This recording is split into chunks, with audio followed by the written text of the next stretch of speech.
Hi friends, ఇవాళ కర్రపెండలంతో కూర ఎలా చేసుకోవాలో చూద్దామండి. కావాల్సిన పదార్థాలు: ఒక కప్పు కర్రపెండలం ముక్కలు తీసుకోండి. బాయిల్ చేసుకున్నానండి ఇది కుక్కర్లో పెట్టుకొని.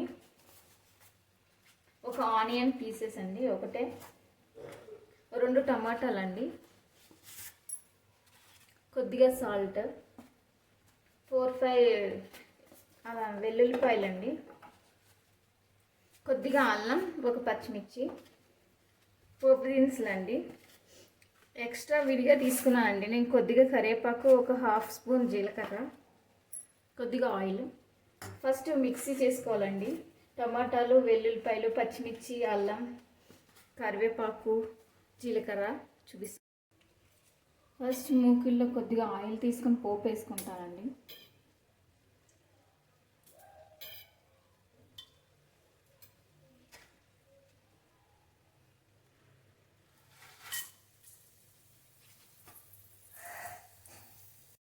పోపు వేగిపోయిందండి.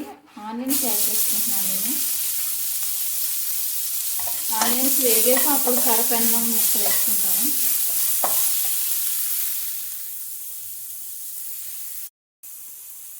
ఆనియన్స్ వేగే లోపల మిక్సీ చేసుకుంటామండి. టమాటా పీసెస్,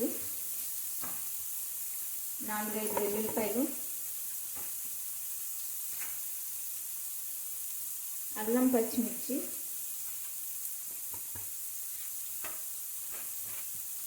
కొద్దిగా జీలకర్ర, కరివేపాకు అండి. అన్నీ మిక్స్ చేసుకోవాలి.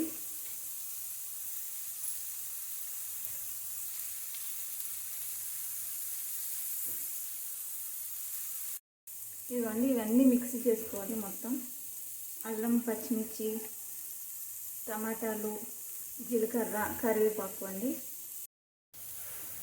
ఇదిగోండి ఆనియన్స్ వేగిపోయినాయి.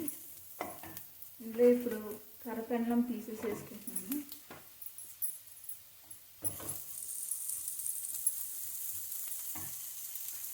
కొద్దిగా సాల్ట్ అండి,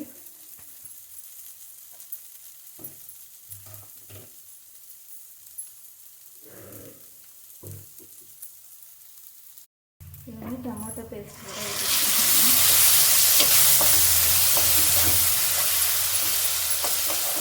ఇది ఒక 5 మినిట్స్ ఉడకనివ్వాలండి.